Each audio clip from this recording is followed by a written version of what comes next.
Joke characters are really hit or miss. They can be beloved or annoying. This one is a lot of both. Enter Shartbox, the annoying joke that laid down his life to save everyone. Role post. The world is in an age of darkness. Demons roam the scorched earth, killing what remains of humanity. Long ago, a portal opened connecting the world to hell. The humankind lost their war against the demonic forces. The harder they fought, the stronger the demons got. They couldn't win because they didn't understand one thing. The demons feed off of negative emotion. The more scared and hopeless humans became, the stronger the demons got until eventually, the last human stronghold fell. Now, the people scramble across the world, struggling to survive and avoid detection between hideouts deep inside the mountains. This is the story of just a few of them, fighting for their lives. They found a lone, lost child looking for its parents. The group pledged themselves to find the child's parents, changing from mere survivors to noble questers. When we pledged, we felt a cool rush over us. Hope. This hope granted us strength and power beyond our normal capabilities, and weakened nearby demons enough to render them vulnerable, but still dangerous. On we traveled. This story is written by myself and the player of the joke character, with the DM occasionally adding her perspective, like now. DM's note: I spent hours telling this story to my friend Adam over late-night gaming sessions, and he was hooked on it. At the end of every session, he would ask me for updates on the party's latest exploits. Eventually, I just invited him to the game. This was his first campaign. When his character was described to me, he said his character was a broken robot, a relic of the old world, but his logic processor got damaged, making him a poor decision maker. This all seemed great at the time. I just wasn't prepared for how poor these decisions were going to be. Enter Shartbox. We stumbled into an old grocery store, where we found a dusty, damaged vending machine. Machines of the old world are usually empty, but always worth a try. We rattled and shook it until it dropped an energy drink. Then, the whirring sound of a computing unit activated. A light came on. Hello, world, and who might I be? Mark, our fighter, remarked, "Heh, this Shartbox doesn't even know his own name. Do we scrap him for parts?" Stan, the paladin, said, "No, wait. Maybe we can use him for mobile storage." As a group, we agreed with Stan to use him as a moving shipping container, increasing our inventory space. But the machine didn't say anything. Then, Adam cracked a grin as he interrupted the group's planning. Me? Shartbox? A couple at the group started cracking up. Can he do that? I did not just name you Shartbox. Me? Shartbox. And then everybody laughed. No, seriously. But that emboldened Shartbox to do other things that weren't so funny. First stumble. The best descriptor of Shartbox's personality is finding logically processed ways to be robotically incorrect. Shartbox would assist in combat, but hurt the party in roleplay scenes. This is one case. Our journey took us to a negotiation. The group was mediating between two hideouts. Working as middlemen, if we could only get these two hideouts to start talking, they would both pay us a finder's fee, and that money could cover a lot of ground between us and the child's parents. After an arduous journey, we joined representatives of the two factions together. The representatives met in the desert, with us mediating between the two. The parley begins, and after some negotiation, the deal is laid out. One side sends water, the other side sends medicine. The negotiation is going surprisingly well. The two factions, normally hostile, are finally talking, thanks to us acting as intermediaries. There is tension, sure, but things are moving towards a profitable truce. Only two hands need to shake on this for everyone to benefit, and we make off with enough supplies to last us a little while. Then, Shartbox ruins everything. A party member steps forward and says, "You can trust us, we would never betray an agreement." The robot, who has been quietly scanning everything, as it often does before saying something catastrophically dumb, suddenly perks up and announces in his cheerful, emotionless voice, Data inconsistency detected. Log entry 438. We betrayed and killed a traveler on our way here. A stunned silence followed. The DM rolled behind her screen and sighed. You have about 3 seconds to cover Sharpbox's mistake. We immediately panic. Let's play it off with a laugh.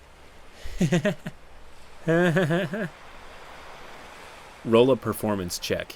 But Sharpbox was making insane noises, like an animal in pain. This has been a recurring bit up to this point. Sharpbox doesn't understand the concept of a laugh, but he knows that sapiens like to make loud noises together to strengthen their bond. So, Sharpbox, desiring to be the most trusted, made the loudest noises. Someone tries to shove Sharpbox into shutdown mode, but it steps forward instead, raising his arms and voice triumphantly, as if giving an opera. DM. Okay, actually, forget the performance check. Adam is an enigma. On one hand, he's betraying the tone of the campaign and game throwing by making the party fail. On the other hand, he's engaging with the content, and he's playing pretty funny bits. Honestly, I hesitate to call him a bad player just yet because he's new and clearly trying to play a unique character in an interesting way. When I was a new player, I made a human fighter and did my best to just watch and learn from the background. This guy says, screw the background, I'm jumping in feet first, good luck everybody else. The two representatives jump to their feet, drawing weapons. So much for trust, huh? The group is split. Half of us are trying to fix the diplomatic situation. The other half are trying to remove Sharpbox from the scene. Sharpbox. You see, we promised him we'd... Shut up and come with us! That was taken entirely out of context, but the faction representative interrupted. What context makes you rob a guy and then scream joyously about it? Meanwhile, my character is scrambling. Shart, stop. But transparency is the foundation of trust. While we carried Sharpbox away with 2 other characters, the remaining pair were left on damage control. Mike switches tactics and leads with honesty. Okay, sure, we get our hands dirty. We're not nice people. But look around. Is it that surprising? What matters is you can both walk away better off than you were before. DM. They don't trust you to not backstab them. Roll with disadvantage. It was an 11. Not a pass, but not a total failure either. The deal still went through, but we had to accept less payment as a show of goodwill. Sharpbox was not very popular with the group from that moment forward. DM's note. Yes, my face was buried in my palm the entire time. He had been role-playing a bit annoyingly before this, but I hadn't fully regretted inviting him yet. He was not making me look good though. The negotiations were salvaged. We got our reduced payment and quickly left the scene, continuing down the trail to the next hideout. The unforgivable. The group sets up camp for the night. Tensions are high, but for the first time in a while, we feel a sliver of hope. Hope. It's something irreplaceable, something sacred in this doomed world. Mike. What the hell was that earlier? Sharpbox stared back vacantly. You could have ruined negotiations. Never speak in a negotiation again. That's an order. While you're at it, delete anything that isn't necessary for survival. Mike also told the robot to incinerate anything that wasn't immediately useful.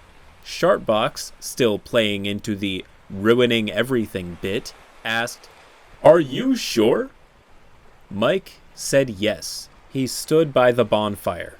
In went junk, some old weapons that they weren't using, and a photo of the kids' parents.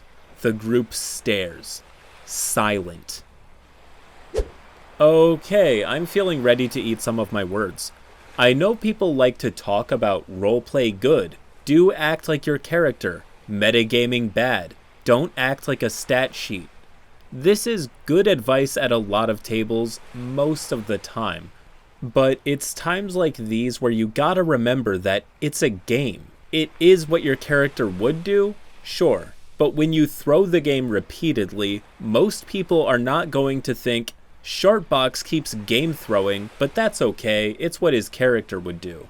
People are instead going to think, ugh, why is Adam still doing this? It's not as funny as he thinks it is. Our wizard, Dwayne, whispered, voice trembling, "What did you just do?" The robot cheerfully responds, completely oblivious. Useless objects discarded. You're welcome. For the first time, no one laughs. I lunge at the robot. Can I lunge at the robot? Yes. What is wrong with you? Do you have any idea what you've done? That was the only identification we had. Sharpbox tilted his head, still not understanding. Correction. Object held no survival value. Elimination was optimal as you instructed. Optimal? DM's note, the table in real life was actually very annoyed with him, not just as a character, but as a player. While there weren't any complaints about him, you could just kind of tell. Mike raises his weapon. For a second, it's actually going to happen. The robot finally senses something is wrong. It doesn't move, it doesn't plead, it just stands there, watching, processing. Killing it won't do us any good, just keep moving. Maybe we can sell it for parts. After that, we walk through the ruins of an old world city. It's mostly uneventful.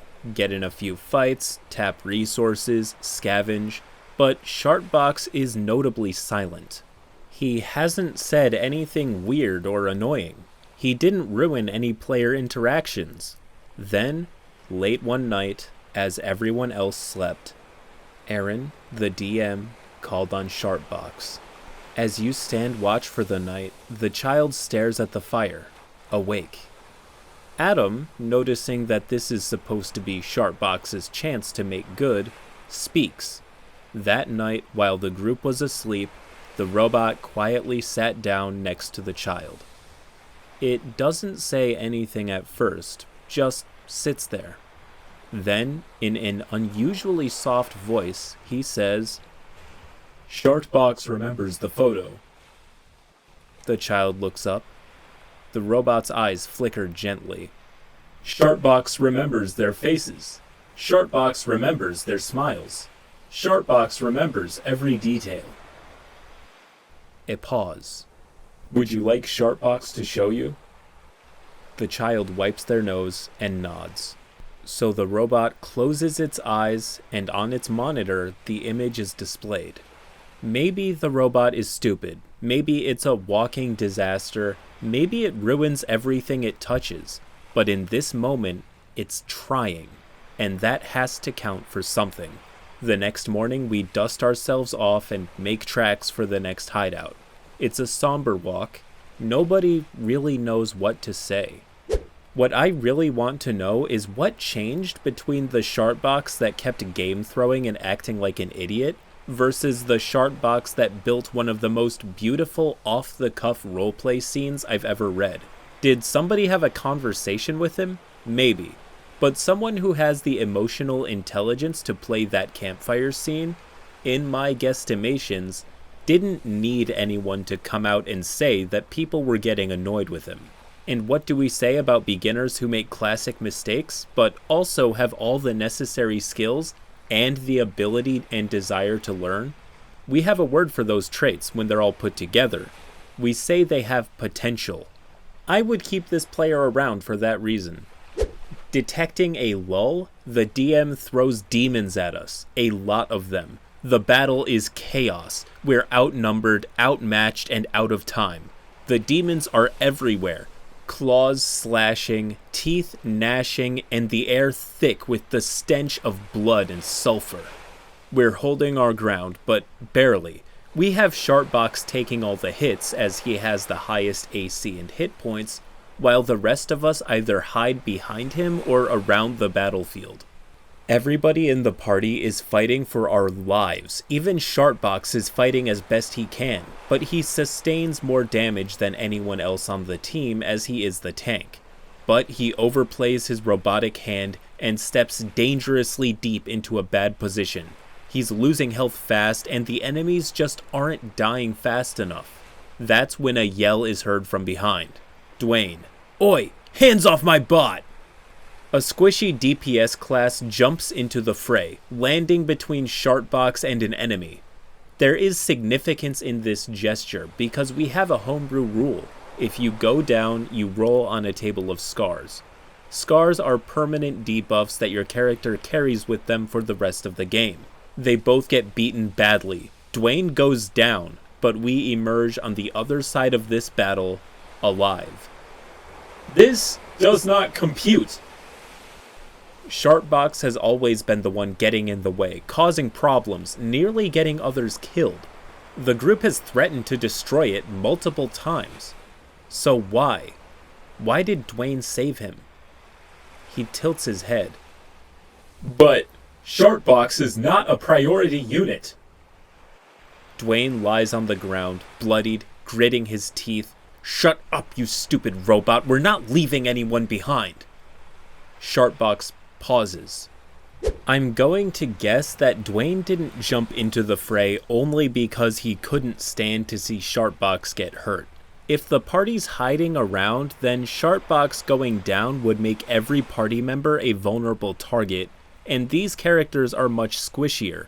So instead of any DPS being a target, they could just choose which character should jump in and draw aggro for the tank so that it can stay alive just a little bit longer and the rest of the party remains hidden. But that's just a guess. I wasn't there. I'm not trying to take away from the significance of the moment. I'm complimenting the fact that when you're playing the game really well, you can even turn good tactical decisions into pivotal roleplay moments. The battle was won, barely. Demon blood all over us, we set up camp and begin to rest. Then, miraculously, we find an abandoned settlement with supplies. There's actual food here, not much, but enough to make a real meal.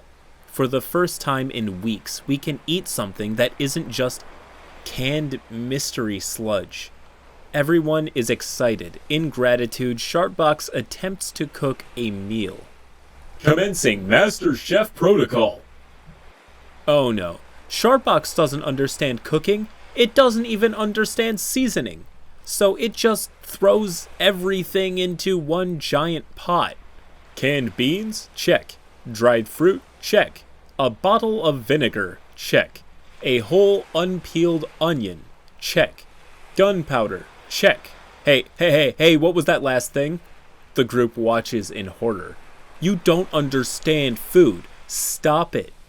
Nonsense. I was a food machine. That's how we met. Yeah, a vending machine. Sharpbox stirs aggressively. Seasoning! The pot explodes. Everybody passed the very low dex saves, but Sharpbox exploded himself and knocked out the last bit of health that he had. Rolling the scar table, he loses 1 charisma point. Not that he was using it anyways. The spectacle was over. The group rested, sans Sharpbox, and prepared to make the journey for the next hideout. DM's note. I just let them get there without any further encounters, as I could tell they were running out of steam. The group doesn't know it, but they are getting close to their destination and reuniting the kid with its parents. Every time they arrive at a hideout, they were given a lead to go somewhere else. But this will be the true destination. But between us and the hideout is a massive valley. So we spent a long time side questing to gather enough food and water to make the voyage. Then the journey began. Mike instructed and coded Sharpbox to not do the things that he desperately wants to do. It's a dry, open, hot slog. A grueling passage nobody wants to pass. There's a reason this hideout is so safe. Even the demons don't want to cross this desert place. We fight, starve, and suffer in the heat for a week, until the DM asks us for a perception check. We were so fatigued that we had a hard time passing it, so Aaron gave us hints. You can tell the world around you is getting brighter. You have to squint to see anything. Why is that? We tried to inspect our surroundings when Shartbox looked directly at the sun and rolled to calculate what he's seeing up there. It's flashy, bright, and menacing. Incoming Category 5 solar flare. Find cover immediately. What? Where do we go? Is there a cave? Is there a rock we can hide behind? The DM responds. Yes, there is a cave. It's about 80 yards out, but you could make it if you run fast enough. Everybody scrambled to run away, but only one person mentioned the child, and that was Shartbox. Solar flare imminent. Shartbox not fast enough.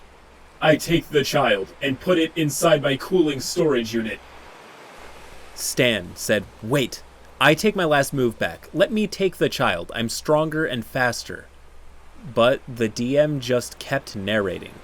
With a hiss of steam, your chest compartment opens. Normally a storage space for random junk and questionable objects, but deep inside, past the mess of wires and nonsense, is the cooling unit you formerly used to store beverages. You store the child inside your storage unit, and the machine that normally keeps drinks cold instead serves to keep the child alive. The world gets brighter and hotter, scalding the sand into a 1,000-degree stove. Shartbox malfunctions and seizes. Roll a constitution check against the oppressive heat. 17. Everybody bit their nails, watching helplessly as their Shartbox struggles alone against the ever-brightening sun. Aaron continued. Shartbox turns to face the open sky. The air is on fire. A wall of light and heat floods the horizon. The earth cracks and smolders beneath it. The air screams with the sound of the planet itself boiling away. Your camera view of the world gets laggier and glitchier. Your batteries begin to melt. Your metal skin begins to glow, then warp, then burn in a wave of heat. The data streams in your mind corrupt and flicker. Your internal clock, the one that always counted its uptime, begins to skip. Everything in its system screams at once that there will be no more miscalculations, no more mistakes. Circuits fry, gears melt, optical sensors cut. But inside, in the last flickering core of its failing processors, you hear the voice of a child, sobbing. "You stupid robot!" The solar flare immolated his metal body, sticking him in place. The sand burned so hot that its feet connected to the ground. It didn't last long, but when it was over, the group returned.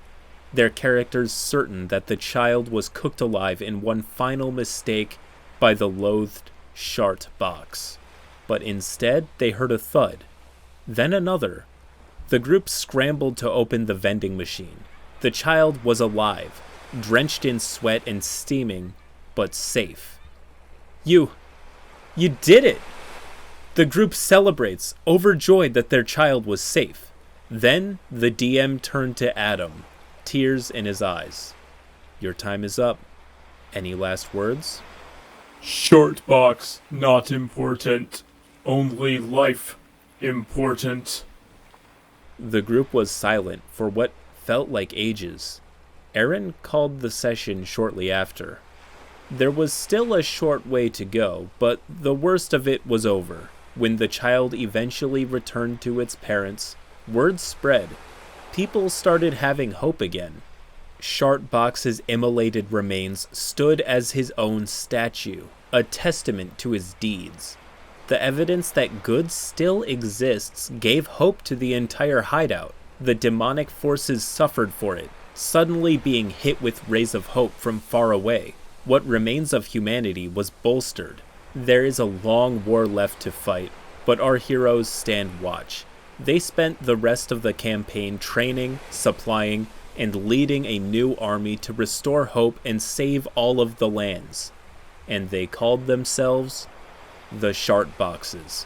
I just feel the energy in that room. There's something about character death that punches you in the gut. Few people want their character to die, but everybody hopes that if their character has to die, it will at least be in a meaningful way. So with that in mind, Shartbox won D&D. He came, he saw, he trolled the group, and left in good graces. He really did have his cake and eat it too. Also, how did that kid not burn to death?